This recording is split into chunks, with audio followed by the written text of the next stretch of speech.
Why do you look like the Unabomber, This bro? Don't guy be comes in looking hating. like Don't be Dr. hating. Doom. Don't be hating. I gotta come in here low key, yo. Low key, yo.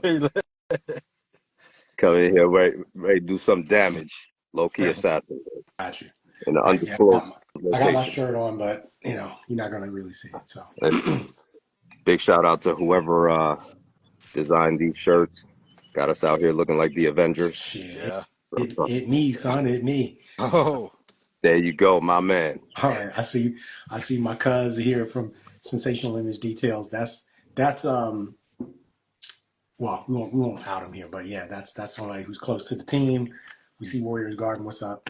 All right, so I wanted to do a live to talk to you guys about the future of firearms training and firearms accessories, gear, everything, because there's more support now than ever before in this country's history for firearms and firearms related pursuits. So I'm wondering, it's always a struggle for us to get people out to train enough, develop their skills. And I think people have a desire to partake in firearms, to partake in self-reliance and self-defense and family defense and home defense. But how do we go about getting them more involved in the skill building piece? What do you think that's going to look like in the future? And I'll just give you a preview, right? So I want to do like a House of 10, Powers of 10, X-Men type thing where we do 1,000 years, 10,000 years, right? So 10,000 years from now, we probably won't have threats the way we see them now. Because if you think about it, did either you see the thing on Rogan where they talked about AI being able to persuade people at 6 times the effectiveness of Uh yeah. huh. a human I being? did see that. And they did Yeah. this, totally unauthorized experiment on Reddit where they had bots basically stalking people's Instagram profiles and using everything that they had posted, stalking their social media, and using that as ammunition to figure out how to change their opinion on things. Mhm. I think Mhm. as these predictive models evolve, we're going to be intercepting threats way, way earlier than we can now. And, diagnosing or referring people to treatment and things like that, I don't think you're going to see the level of crime that you have now. I don't think crime is going to be a thing in 10,000 years because I think that we'll have such a handle on predicting how people will behave. It'll almost be like, Kind of like Like, but pre-crime, like that's like, a bad Minority idea, Report. though, bro. yeah, Yeah. Vanilla Sky. Pre-crime. exactly. Yeah. Yeah. No, sir. Minority Shit. Report type shit Yeah. Yeah. where Yeah. even if somebody's just thinking based on the previous 5 days you had, AI is going to tell you, hey, maybe you should stay home today. You're a little triggered. Get the day off from work with pay. Don't worry No, about it. It's on the company. We don't want you bro. doing anything wild. So just chill out, watch some TV, and don't worry about AI is coming to work gonna today. end the world, Yeah. bro. AI is gonna end the world. We start trying to predict how people are gonna act Yeah. based on your Google searches. That's a problem. Yeah. So That's a problem. that's You so that's you've been late. surfing too many gun websites, and you're about to commit. Just stay your ass home, bro. We ain't selling you no guns this week. Exactly. So that's No, very, very later on in generative AI, right? yeah. And let's say 1,000 years or 500 years from now, I think aiming won't be a thing. Because I think as firearms and personal defense evolves, and especially the way drones are evolving, I suspect that personal defense will be automatic Huh. in terms of you'll be wearing something that will automatically defend you from an attack. You won't have to do anything. There won't be any drawing, any firing. It'll just be like the nanobots in your jacket sense an object coming towards you and they're just going to intercept it and you're not even going to have to think about it, or like your personal drone that hovers over your shoulder Hmm. as you're walking down the street I mean, is just going to be like 5 feet ahead of you and at that scanning for threats point, and taking out anything that's potentially don't go around the corner. There's there's a a threat. robber over there. We already called the police. Just stand where you're at. That kind of thing. At that point, you don't even need a gun anymore, or even Yeah. learn Yeah. self-defense. Everything's gonna Exactly. do it for you. Exactly. All right. So now we back it up to within our lifetime. Well, we still have to, do everything manually. We still have to defend ourselves. We still have real threats. So what do you think is the key to getting people out to train more and be more self-reliant? What do you think it's going to look like? I don't know what it's gonna look like. I mean, in my opinion, I mean, getting people out to train and learn how to use a gun or even want one. Honestly, really, it's like individual how they perceive their individual situation. Like if someone feels safe in their little cocoon, they're not even gonna think about buying a gun. They're gonna Yeah. feel nothing will ever happen. I don't need a gun. I don't need the train. I don't need anything until it happens. Then all of a sudden they need one. Right. True, Right. true. You know, so it's And kind of like convincing someone that thinks they're perfectly safe is hard. Yeah, and that's what I always say is right that, living in a nice area is a circumstance and not a plan. But some people feel like it's a plan. They plan for nothing.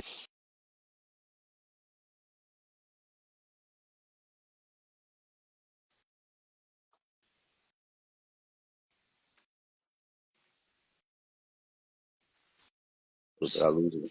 To try to There you harm go. you or somebody in your family. What are you going to do? And there's really no answer. Well, I live in a nice area. Hopefully nothing will go wrong. Yeah, you drive a nice car too. Hopefully it won't break down, but maybe it will. That you need a mechanic. Exactly. exactly. I Or AAA. suspect. Oh, go ahead, Mike. I'm sorry. No, or AAA or something. Yeah, Nobody's ever really prepared nowadays. I think yeah. it's I suspect that firearms training is going to be more virtual and there's going to be less range time and more home time. I think it's going to evolve into the gamer stage even more because now we're seeing these virtual training models. I think that's easier for people to do, and I think they're more willing to do it because let's face it, everything is coming into the house. Food delivery, groceries delivery, service exactly. I was gonna calls, about to say everything that. is Yeah. at the touch of a button. Right. So I think that people who want to train in self defense, we're going to find more effective ways to do that from the home, whether it's VR. And I think the only shortcoming of VR right now is it doesn't simulate recoil. Right. You Yeah. can aim, you could be in scenarios, you can put in a scenario for a dark alley, you could put in a scenario for a competition, you could do basically whatever you want. The only thing is you're not getting the physical feedback from the firearm. But maybe that's a what? 2 to 3 years away at Yeah. best. I mean, a little Yeah. piston system, a little CO2 where Uh, you get a little kick from the gun, and then you're essentially mimicking real world conditions almost perfectly. I mean, it's not like you're going to feel the wind on your face, but the things you need to train and progress are all going to be right there in your house. Right. there's a training system right now though that does use that what you just said, the CO2 gas system. It's a bit pricey, but it is out there that Yeah, it you is. can It's dry called fire. That has the gas is gas powered with a little CO2 cartridge. You fire it, you get a feel of recoil. I right. forget the name of the company right It's now. Cool Fire Trainer. There you Oh, go. Yeah, That, yeah, that one. was that Cool it? fire. I've yeah. seen that before. I didn't know it Yeah. simulated recoil. Yeah, it I simulates actually recoil. have one of their Oh, products. It works pretty you well. do. But the only thing is once you're running out of gas, the recoil actually dies down too. So So just um put another CO2 so then you're gonna cartridge. have to just keep refilling it up again. Yeah. It's only limited to like 10 shots at the most, like how it is here Oh, in the state of New is Jersey. that So short? Oh, damn. yeah, See, yeah, yeah. I Now, thought you Mike, get like a 30-day out of it or something. I don't know. how do you feel its accuracy is in terms of mimicking a real firearms recoil mechanism? It's if we say percentage wise, it's still about 65%. It's not Okay. the full 100%. Even if you have like it fully gassed up, it's not 100%. It's still shy about 75 to 80% at the most.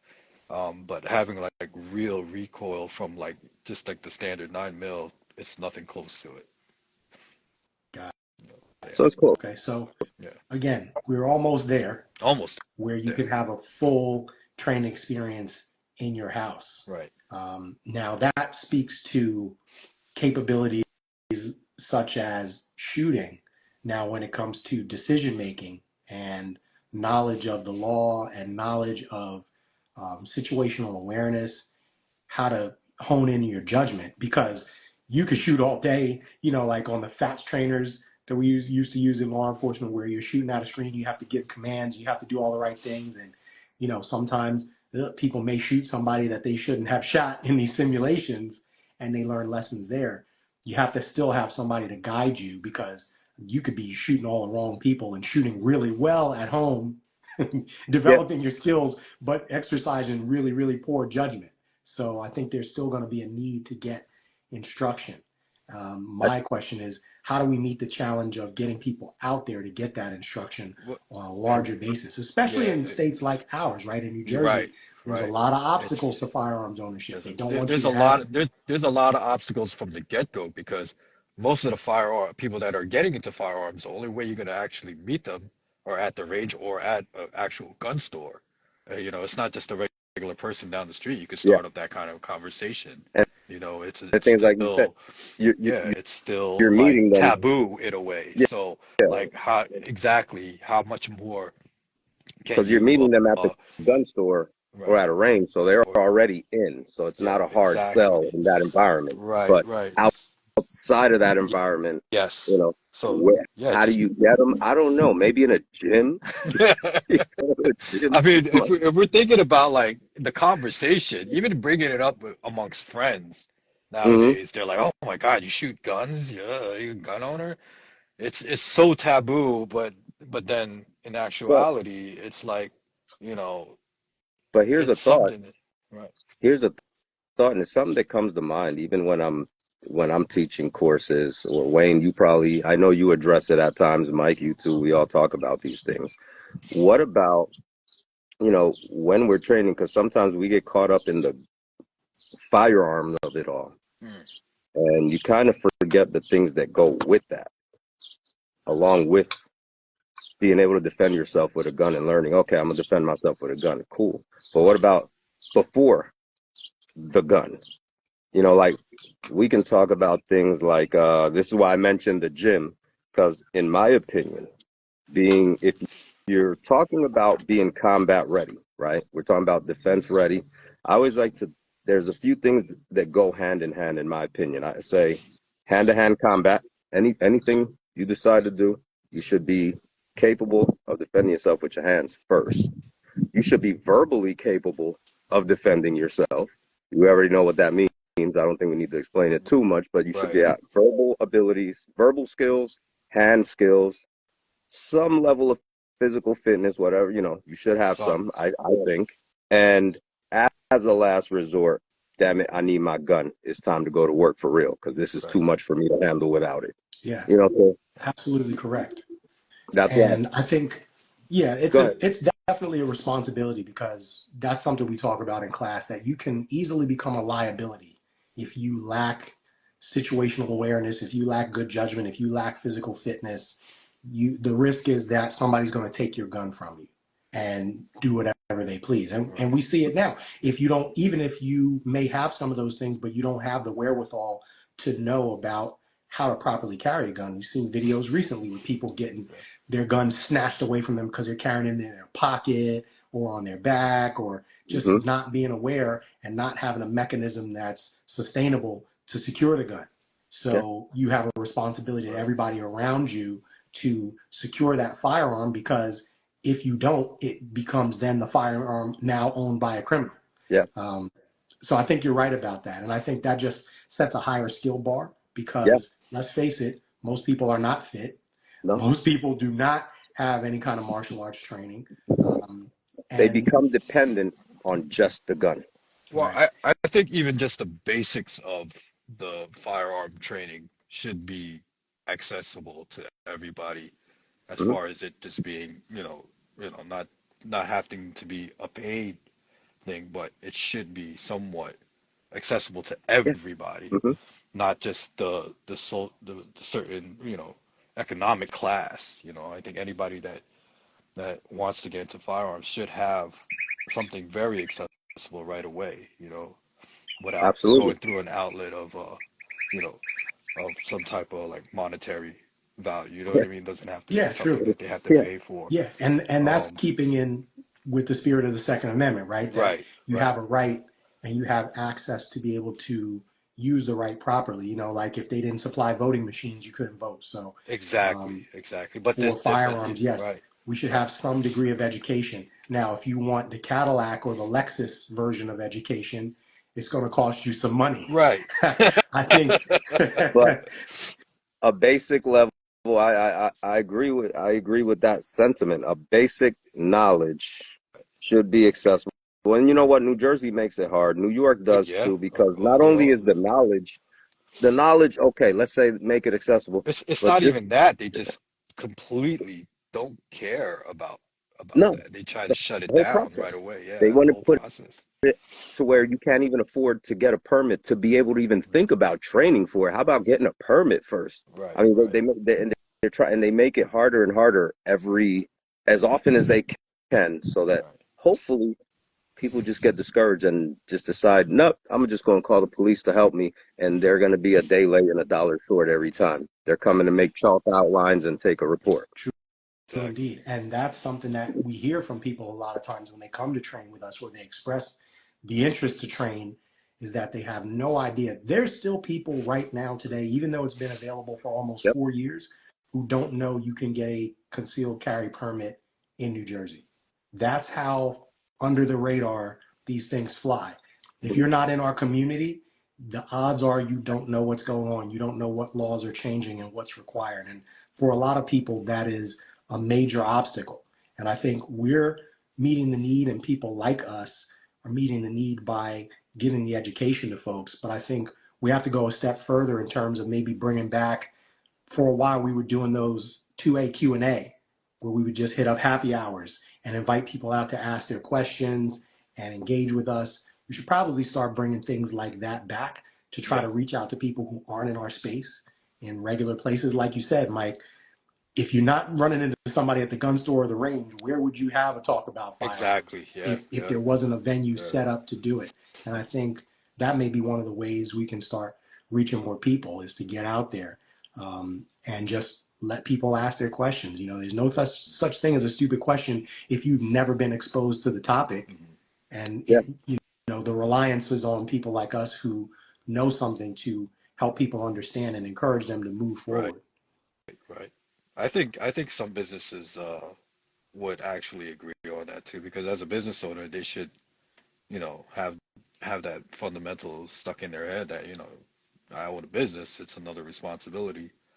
I have the right to self-protect myself and my business. So, you know, if Absolutely. that comes around, yeah, that's pretty cool. I didn't know you guys were doing that actually. That's pretty cool to We actually haven't have done it in a while a because the little formal event. classes have been sucking up so much time Right, between right. concealed carry, home Hmm. defense, the individual Yeah, sessions. Hmm. But I think 2A Q&A is an important thing. right. And people in the live in the chat, let us know, if you'd be Yeah, interested in coming out to get your firearms questions answered, yeah. you know, And actually leave with something, you know, yeah, that leave with some good information. yeah, When we did print up the last time we did it, we printed up a one pager about the major facts that people didn't know about gun laws in New Jersey, right. what you can and can't do, what's expected of you, some things that you don't have to Hmm. do.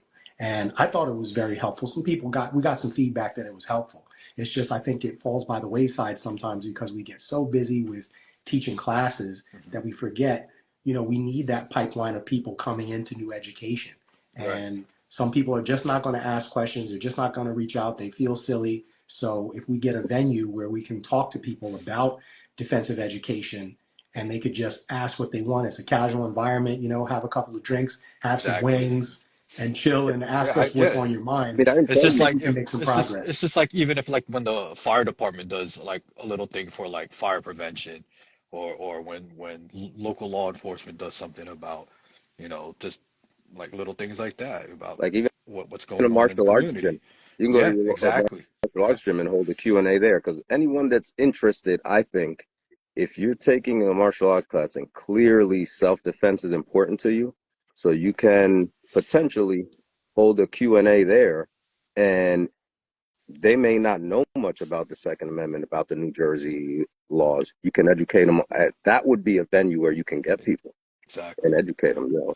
That type of environment, Boxing yes. gyms, like you said, Boxing martial gyms, arts. Yeah, something like that. yeah. Yeah. Yeah, That's pretty. that's a good idea. And Mhm. that's a good start where maybe start doing more outreach in places like that, like you said, where people are actively engaging in self-reliance and self-defense, Right. or even fitness. Because I'll Or you tell you fit what, fitness. the fitness community are some of the most self-reliant, disciplined people that you'll meet. I know that from not only from going to the gym for martial arts and fighting, but from just going to the gym on a general basis. These people, you have regulars in every gym, and they're Yep. showing up the same time Every every day day or every other day, putting their doing the work same. in, Yep. and they do not miss. In fact, back in the day, I belonged to a gym. It was an older crowd in the morning, and if somebody didn't show up, they would call them. They call. It was Yo, like yo, there where was a you at? 5:30 a.m. What's going crew, on? and Where if you you didn't show sleeping? up, you were part of that crew. They would call you and be like, Yeah. "Hey, you all right? Yo, Because you ain't in the gym. It's Tuesday at 5:45. Where you we do that at?" right now at the gym I go to. The clique or the whole crew is a crew of us. If we don't see you by like 8 o'clock, yo, what? Where you at, bro? Where you at? You sleeping? Oh no, I'm working today. Yeah. Yeah. Oh yeah, yeah. You get that call. So absolutely true. It still happens. Yeah. And like you said, it's that type of environment. And you know what? Those people would be better decision makers with a firearm because the Absolutely. discipline is already there, whether it's in a martial arts gym, a boxing gym, a physical fitness gym where you're lifting weights or doing CrossFit. All that is a discipline, and it's a mental discipline. I think we also reaching out to just any kind of like community venue, whatever they have, and just give a little like flyer or something if they're interested. What's the worst they could do? Oh, Food truck well, festivals, yeah, food truck Yeah, festival, wine absolutely. festivals, whatever, you know what open I up mean? a Something table. like that, just to educate people in general. Yeah. I mean, it's so taboo right now just to say things like that, and Yeah. Well, just you know, remember, it yeah, feels taboo because, as people in the firearm space, we have a heightened awareness of who our potential enemies are, right? right, Hmm. But if you look at it from the statistics, there's more support for firearms than there ever has been in this country. You have the majority of the United States is constitutional carry, yeah, Yep. 28 majority, out of 28 50 states. states. right, And we're trending more and more towards that. Every time constitutional carry has gotten on the ballot in a state, it has passed. It has not failed one time in 28 votes. How many So that states says are there something. now? Say 28. again? 28. 28 You 28. got to get those, states. you got to get those numbers up, right? Yeah, those are rookie numbers. But it's Yeah, a we good slacking. sign because Yeah, the votes are 28 and 0. yeah, So it's not like 50 states voted and only states passed. Every state that has gotten it on the board has passed it. So right. that means you have 28 successful times this has got on the ballot. And every time it did, people voted unanimously in favor to pass this thing. So it's just a matter of getting it on the ballot, which is going to be harder for some states. But eventually, when you get to 43, 44, those last holdouts, the Supreme Court is probably going to tell them, listen, you're fighting a losing battle, bro. Cut Just the let it bullshit. go because eventually they're coming for you. Yeah, So just yeah. do it now, save yourself the trouble. Let it go. Let it Yeah, go. absolutely. But yeah, I'm really big on what you were saying about the fitness thing because, again, people like that are going to be less reliant. I mean, part of our curriculum in concealed carry even says that physically fit people are harder to hurt, harder to kill, right? And they have better stress inoculation than the average person because constantly getting yourself through hard work has a stress inoculation effect, gets you used to being under stress. You put yourself under voluntary Yeah, stress almost every day. Yep. And the right. pain is a pain. Yeah, it is. And I think, sometimes we overestimate the circles that we're in because 99% of people don't compete in firearms, right? We No. go to leagues, we go to matches. Most people don't do that. Right. So I think the real goal here is not to make people into, masterclass USPSA shooters. I think the real goal is to get people to be proficient and be able Proficient, to right. make good decisions. Yeah, I Yeah. think I've been fortunate, especially lately, that most, I would say probably 90% of the people that I'm training for concealed carry are are, are regularly coming back for regular That's training because they understand I awesome. need to know how to use, Yeah, I need to know. And that's really when good. I train them, like because it's real important to me, the the the ability to not have to use the gun is a big deal to me. So it's almost always, we're always having conversations about, well, how's your physical fitness? Are you in the gym? Do you know how to fight? Do you know how to, can you use your hands, or is the gun the only option? Because you don't Well, really want that to be your only option. The minute you pull that gun and you use it, your whole life is going to right, change. right. and it's Well, not a good experience. there's also, we can't also leave out, the the individual that's all they have, um, Yeah. let's say like the hardworking mother that has two jobs, that lives in a Hmm. bad neighborhood, you know what I mean? But to give her the opportunity to learn about the firearms and be proficient about it. If Hmm. that's one thing she could have to defend Yeah. herself, I'm all for it. Absolutely. You know what I mean? 100%. Yeah. Yeah. But like, 100%. See, I guess it's more of the mentality of, like when you try to say like physically fit and mentally fit yeah. too. You know. So I think when I talk about it, it's real targeted. Like when I talk about these things, it's very individual. Like I know what most of my clients' situations are. And like you said, if it's someone that's all you have, the conversation is different than someone that some big burly dude like Wayne walks into the office wanting to train. I'll be like, listen, the first thing, can you fight first? Because if you pull a gun and shoot someone, the judge gonna be like, well, couldn't you punch him in the face first? Like, what if he was? You know what I'm? Oh no, he was way bigger than me. There, I doubt somebody was bigger than you, bro. But a smaller woman, yeah, Yeah, she's faced up with some dude trying to rob her. Listen, she got to do what she got to do. She can exactly. defend herself. So everything is very, especially in a court. I've seen cases because as a bounty hunter, I brought in people directly to the court, and you see how people like everything is optics. If someone looks like, well, you should have been able to defend yourself hand to hand. Like I've seen that happen in court where a judge may question that, Hmm. you know. And so it's a different vibe. So I like to have conversations like that because there's always the one thought is always understanding that using a gun shouldn't be the first option, right? Right. Shouldn't be the Yeah, very first one. absolutely. It'd be, oh shit, I'm scared. Boom. Yeah, it's definitely a last resort. And you see scrutiny about that not only with the public, but with law enforcement as well, right? Hmm. Hmm. Anytime Yeah. it's perceived that an officer is using a gun as a crutch, the public really comes down on them. And prosecutors will sometimes too, Hmm. because you've seen situations probably like I have where someone wasn't following commands, and the first thing that happens to try to get compliance is the gun comes out. Hmm. But the problem Hmm. with that is now the gun's out. Now it's out. So you have the Exactly. potential for escalation. And then if it turns into a fight, now it's already in your hand. Can you put it away? Yep. Is it in play? And look, when you have a gun in your hand, every fight is a fight for the gun. Yes. Doesn't matter if it's now or later, that becomes a deadly force situation. So the question is, did you unnecessarily escalate it because you lacked physical fitness, you lacked other tradecraft, you lacked the techniques and skills that should come along with that? And like you said, Mike, some people won't have all those skills. They will have a relatively small toolbox because they maybe don't have the time or the bandwidth or the funds Right. to have other training. But they can have something that may save their life, which Right. I am in complete support of.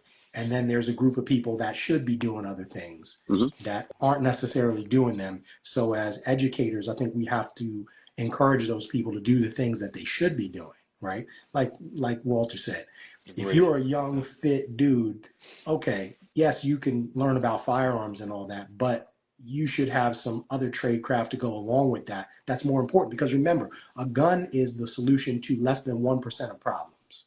The other Yes. 99% are going to be verbal and Or Right. potentially physical, Right. and less physical than even verbal, because yeah. what you say in a situation and what your body language Exactly. says is going to really determine whether the situation escalates or de-escalates. De-escalates. Right. So you're in charge of a lot of that, and a lot of people just maybe don't have the situational awareness, aren't able to articulate, don't have or here's a big one, have too big of an ego to Yes. de-escalate I was gonna because say that. they Yeah. don't Uh-huh. Yeah. engage in regular stress management, aka road Road rage, aka rage. parking lot rage, Yep. right? Where people Yep. are blowing situations out of proportion, and then it becomes a self-defense situation where it didn't need to Yep. be. I can tell you, I would say, I mean, even for someone like me nowadays, if it wasn't for my, like I got patience for days now. I really don't feel like fighting anyone.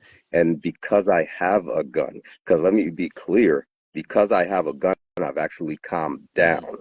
And I got a lot of friends that when I experienced that, I say that now to other friends of mine that were apprehensive about getting a carry permit because they're hot-headed. I have a very good friend. He might be on this live or he'll see it. He was like, yo, I'm scared to get it because I'm too hot-headed. And I'm like, bro, nobody was more hot-headed than me. The minute I got a permit to carry a gun, I understood I don't want to fight anybody because I ain't trying to have to use this gun. And it actually calmed me. I talked my way out of I don't know how many fights I've talked my way out of in the past few years. I just talk myself out of everything. I'm not trying to fight anybody. I don't want no smoke, because if I get smoke, I might have to give you some real smoke, and then I'm gonna be in a whole other issue. So that'll calm. I have found that people that are hot-headed calm down once they understand. Once they actually get a carry permit, it actually tones you down. If you realize and have a full understanding of what the consequences are. That's the key. That's the key. Because you have to have a realistic expectation. Look, shooting somebody, whether it's justified or not, is going to change your life in a drastic way. Yes. Because you're going to have to answer for it. There's going to be an investigation. It's going to be stressful. Even if you get cleared, even if you are 100% sure you did the right thing, you're going to come under some serious scrutiny and some serious stress. And realizing those consequences and not wanting to have your life magnified and turned upside down for a period of 1 to 2 years, maybe even longer. Yeah, is a sobering enough consequence you out for years to calm most people down. But then you're going to have some outliers there who are going to stay hot-headed and look for conflict, and they're going to pay the worst prices of anyone. Yeah. Usually when that's why what I was saying earlier, and one thing I always in all my classes, anyone I train for CCW or anything, I always make sure that in our conversations I stress one thing is very important, and like what you just said, it's understanding. And I like to use the term of having a gun. Really, some people say, "Oh, I have the equalizer." No, a gun is not an equalizer. The gun is the power of God, bro. Because what is the biggest power God has? He can give you life. He can take life.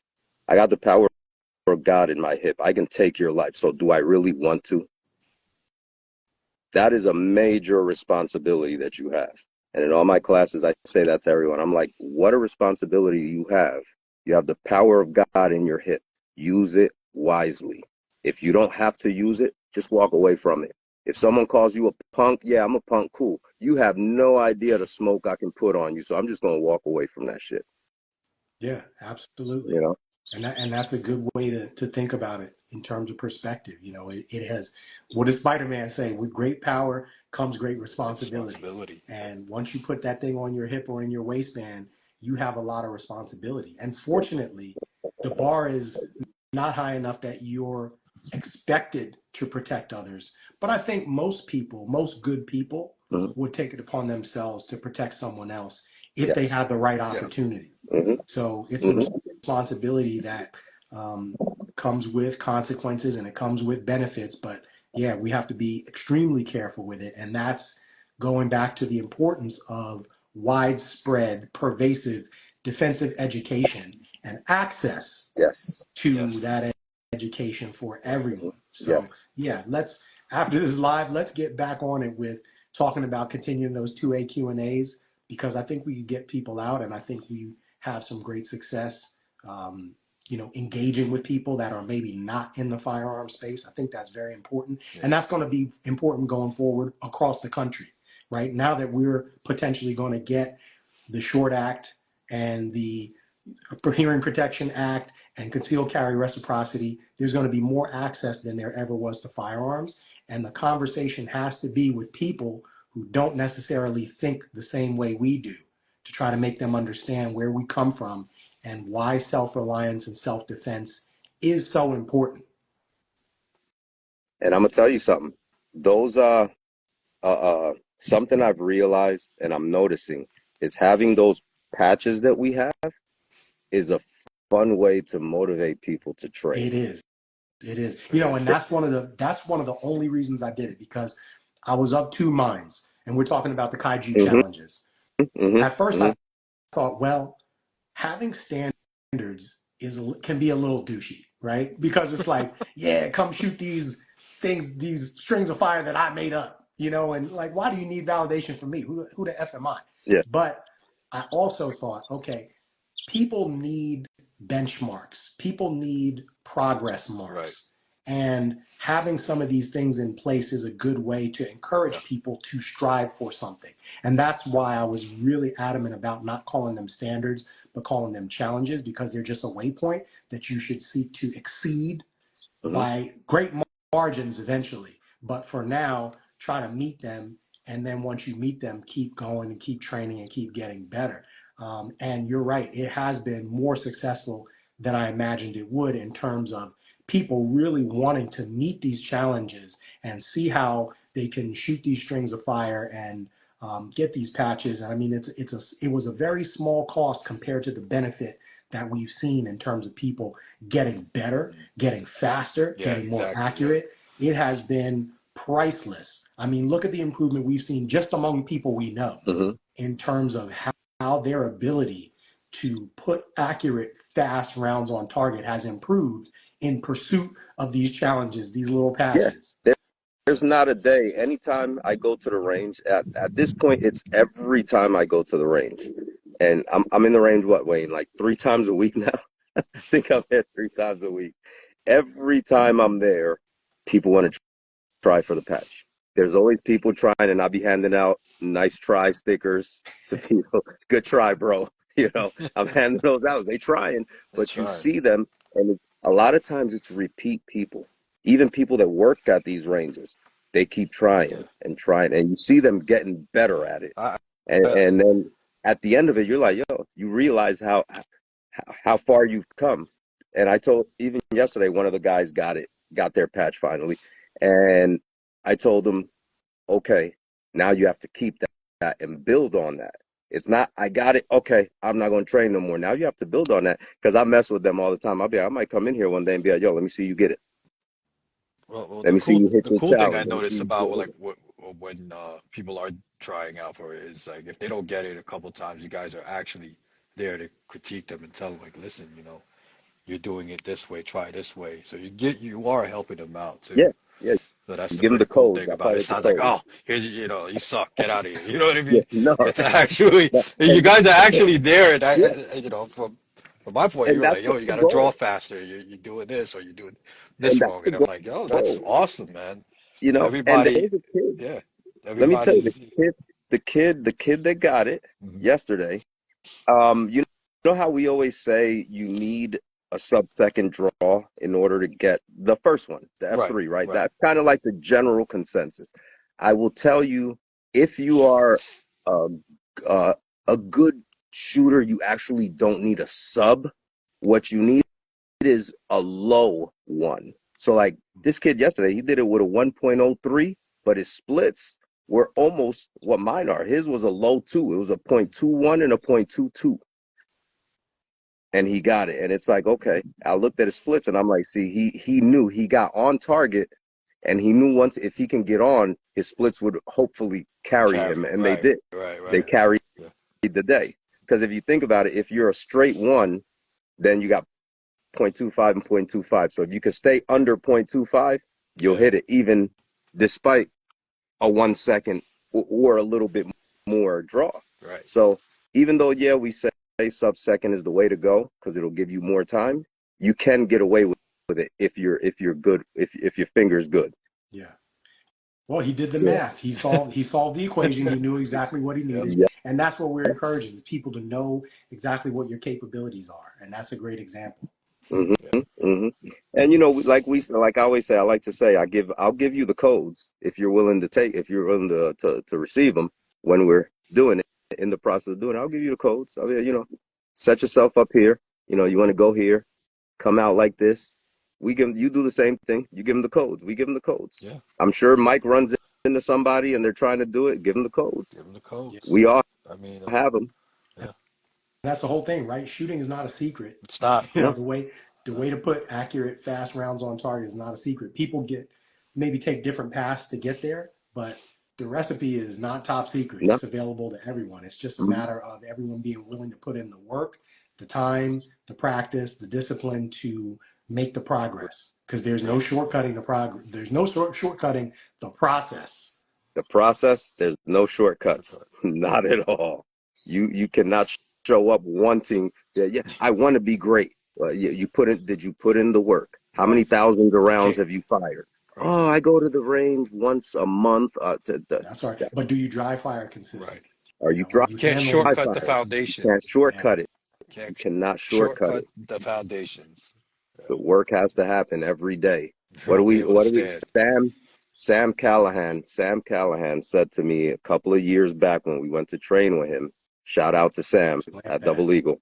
He said you should be dry firing twice a day in short sessions. 15-minute sessions, 2 sessions a day is more than enough for you to maintain your skills. So when you get to the range, it's just a confirmation of what you've been practicing at home. Right. Yeah. Right.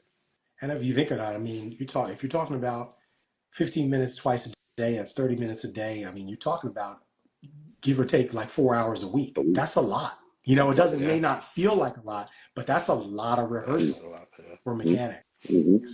And it will definitely make progress. Yep.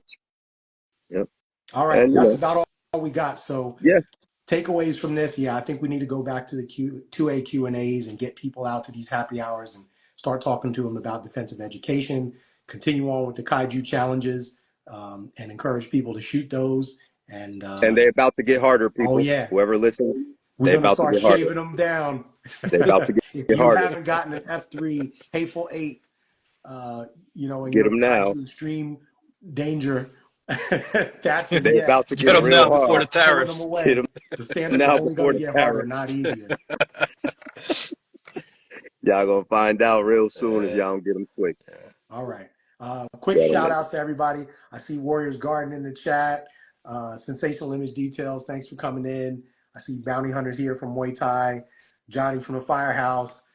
Keon passed his concealed carry yesterday. Shout out to you. Nice. Big Reef, IBFF Pro, big bodybuilder. He's a perfect example of a disciplined fitness guy, right? Nice. Yep. Sork 1986. Good friend of the room. Kevin Cheeseborough from down at Black Alpha Tactical. We'll be down there in September Yes, at sir. that match. Hope Awesome. you will too. I can't wait. Yeah, and The everybody Avengers else. are coming. Oh, we got Big John Knapp on the screen. Wolverine is in the chat. The Avengers are headed down to the Outlaw match. We coming in the GRMTAC team bus. Look for us. Yeah, and remember, we're sponsoring a stage at Black Alpha Tactical this Yes, year.